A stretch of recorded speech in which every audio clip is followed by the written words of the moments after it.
In this tutorial, you will learn how to export STL files from your iTero.com portal. Today we'll focus on orthodontic cases. Before exporting STL files, make sure you follow these requirements. Disable any pop-up blockers or browser extensions that might prevent the STL or PLY file from being exported. Clear your browser cache in your browser settings.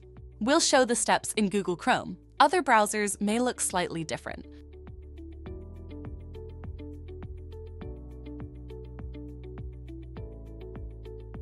If the scan is still in ortho modeling for iCast, wait until the order status is completed.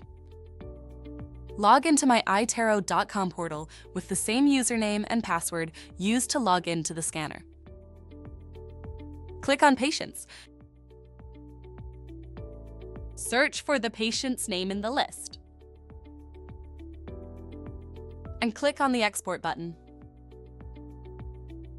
In the pop-up window, select the export details. Pick one of the two available export types. OpenShell exports a 3D mesh with 0 wall thickness, suitable for all procedure types. Solid model with low profile base exports a closed 3D mesh, suitable for study models, iRecord including iCast, and Invisalign procedures.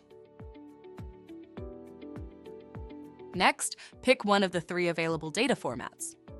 Arches combined, locked in byte relation, both arches in a single file locked in byte position. File per arch, arches oriented in occlusion. Save each arch in a separate file. The upper arch with the teeth pointing down and the lower arch with the teeth pointing up. This is the recommended format.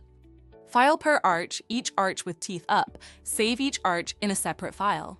Both arches with the teeth pointing up. And finally, pick one of the 3 available file types. STL, no color. The 3D files will be exported without any color. This is the recommended file type. PLY color, the 3D files will include color. STL and PLY, both colored and uncolored files will be downloaded. Click on Export. In case you are not sure what to select, contact with your lab directly. The download may take a few seconds depending on your internet connection. Once the download is complete, you will find a zip folder in your downloads. Share the zip with your lab or extract the STL files for in-house production. Note that you can set default export details to match your lab preferences or your in-house 3D printer. For more information or assistance, contact your local iTero support team at iTero.com. It starts with iTero.